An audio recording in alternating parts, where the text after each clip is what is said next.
yéen ñëpp xam ngeen ni depuis 2021 2022 ñu ngi jàkkoonteeg situation bu xaw a metti Thiès mu dal ay doomu Thiès mais dal aussi ay baykat yoo xamante ni ñi ngi fii ci département de Thiès nekk Kër Mousso muy QVS yàlla def nag bi ñu ko yëgee ñun ñu am ci taxawaay bi ñu ci am ànd ak ñoom ànd ak aussi Thiessois mais ànd ci ak sénégalais yépp yi nga xamante ni lépp lu méngoog dëgg ci loolu la ñuy dox ba yàlla defal ñu sutura tey président de la république génne décret coow li doxoon diggante QVS ak société Nouvelle Ville état du Sénégal jàpp ne QVS dafa war a continuer ay liggéeyam ndax la mu fay def muy mbay mi mu fay def dafa nekk d'utilité publique donc président de la république na sénégalais yépp yëg ni jël na dogal jël décret bii nga xamante ni moom laa leen di présenté ci écran yi wane na ni QVS dafay wéyal ay liggéeyam foofa ca Kër Mousso ñu war nag remercier ko moom président de la république ci teraanga boobu mu ñu defal parce que tey xeex bi metti woon na mais yàgg na aussi lu bëri it xew na ci ñun bu ñu génnee di wax c'est parce que tout simplement dañu bëgg suñu réew mii ñu bokk muy Sénégal réew mi dox donc tey bu ñu président de la république déggee jël décret signé ko ngeen gis ko nii président de la république Bassirou Diomaye Diakhar Faye contresigné par le premier ministre Ousmane Sonko kon du ñu mën lu dul sant leen ñoom ñaar ñëpp gërëm leen ci lii ñu defal askanu Thiès yëpp décision bii ñu jël dafa dem ci bëgg-bëgg population yi dafa dem ci bëgg-bëgg askan bi dafa dajeek li nga xamante ni tey moom la suñu réew di wut muy souveraineté alimentaire ñu jàpp ne ci mbay mi war nañ ci mën a jaar yëngu ci ba la ñuy yootu ji bay di dundee ñu mën ko am loolu tey ku wéeru ci QVS ku fa dem ba gis liggéey bañ fay def nga xam ne ñii mën nañu matal loolu nga xamante ni moom la ñu bëgg. Je pense que décret bi dafa leer non seulement dafa état dafa jëlaat suufam moom teel ko boppam mais dafa xamal société Nouvelle Ville que QVS installé wu na foofu depuis 2019 di liggéey boo xamante ni ñun askanu Sénégal dañ ko soxla man nag lu ma mënul comprendre mooy lan moo tax ba léegi tribunal bu Mbour continuer di bundu xatal QVS parce que aussi loolu mooy réalité le 15 avril bii passé QVS jot na benn assignation muy bii ngeen gis bu koy wax ne dafa war a verser société Nouvelle Ville 45 millions mu ne 45 millions yooyu retardu ñetti weer yu QVS def ci site boo xamante ni société Nouvelle Ville moo ko moom boo xoolee décision bi dafay nekk en contradiction totale ak décret bi nga xamante ni président ak premier ministre moo ko signé dama ciy dugg boo ñëwee ci décret bi ci présentation bi dafa lay wax suivant acte administratif prouvé le 28 avril 2022 l'État du Sénégal a consenti à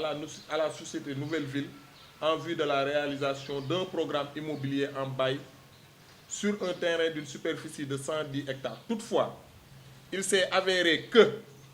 une société, en l'occurrence l'entreprise Qualité Végétale Sénégal, y est implantée une exploitation agricole chargée de la mise en valeur d'une partie de la forêt classée, à la suite d'un contrat de partenariat avec les services des eaux et forêts, chasse et conservation du sol depuis 2019. La vérification à la situation administrative du terrain faite par l'Agence nationale de l'aménagement du territoire ANAT a indiqué que la parcelle est entièrement localisée dans le département de Thiès. Par ailleurs, la direction des eaux et forêts, chasse et de la conservation des sols a confirmé la statut juridique du terrain en précisant qu'il est compris dans la forêt classée de Thiès. Waaw, forêt classée de Thiès. Mais lii je pense que dafa leer nañ kon nan ngay nekkee ci forêt classée de Thiès benn nit boo xamante ne déclassé wuñ forêt bi ne moom moo ko moom bañ ko war ko indemniser 45 millions mais lii man pour man société Nouvelle Ville moo war a indemniser QVS parce que xañ na ko ay at yoo xamante ni liggéeyul perte loo ko ay emploi perte loo ko xaalis ba tey jii may wax ak yow QVS dafa nekk ci diggante jug ak daanu kon donc jàpp naa ni bu indemnisation waroon am société Nouvelle Ville moo war a indemniser ki nga xamante ni moom mooy QVS maintenant nan ngay ñëwee di fay bor boo xamante ni ki la koy fayeeku alal ji moomu ko li nga moomul man tey Babacar Ndaw mënul ñëw poñe ma ne ma naa ko fay xaalis boo xamante ni moom lebalu ma ko donc maa ngi interpeller le président de la République di interpeller waat encore une fois le Premier ministre et l'ensemble du gouvernement que décret bi ñu génne ñu ngi leen ci remercier di leen féliciter mais bu ñu jàpp ne mbir mi jeex na ba fii may wax ak yow tribunal bu Mbour mi ngi continuer di bundu xatal QVS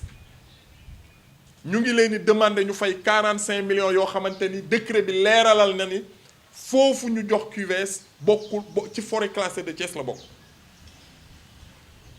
donc maa ngi waxit à la société Nouvelle Ville que ñun amuñu benn problème ak ñoom ñun jaar nañ fi ñu war a jaar am nañu contrat bi ñu waram di exécuter am na loo xamante ni nag provocation lay nuru te wax dëgg yàlla séquñu ko ak ay ragal loolu moom il faut que ça soit très clair maanaam assignation bii 45 millions yi ñaari dërëm duñ ko jot fukki dërëm duñu ko jot te dinañu organiser wu ak suñuy avocat porter plainte contre cette société parce que mënuñu porter préjudice QVS indil ko problème yi ñu ko indil tey jii boo demee QVS bi ñuy bay ñu ngi doon def 65 tonnes à l'hectare par manque de moyens mënuñu am 20 tonnes à l'hectare mais kan la ñuy fragiliser wuñ QVS de sénégalais yi la ñu nekk di mettital parce que li ñu fay bay bu génnee ci marché sénégalais bi la jëm donc li ñuy def bu ñu fekkee ne QVS lañ koy def ñi ngi nax seen bopp te ñun nag tant que intérêt Sénégal mi ngi menacé wu kenn mënul fexe ba ñu noppi du ñu décourager tey du ñu décourager suba du ñu décourager ginnaaw suba danañu continuer porter combat bi ba société Nouvelle Ville jël ay conteneur am ak ay birigam parce que loolu moo fa am foofu la fa nekk amul benn peine bu fa société Nouvelle Ville def benn peine au contraire dafa ñëw fekk ay réalisation mu ñëw saboter ko yàqu donc état Sénégal mbir maa ngi noonu ngeen yëg ni na Sénégal yépp yëg ni société Nouvelle Ville à travers tribunal bu Mbour yónnee nañu QVS assignation pour mu fay 45 millions société Nouvelle Ville waxuma la 45 millions mais 1000 francs duñ ko fay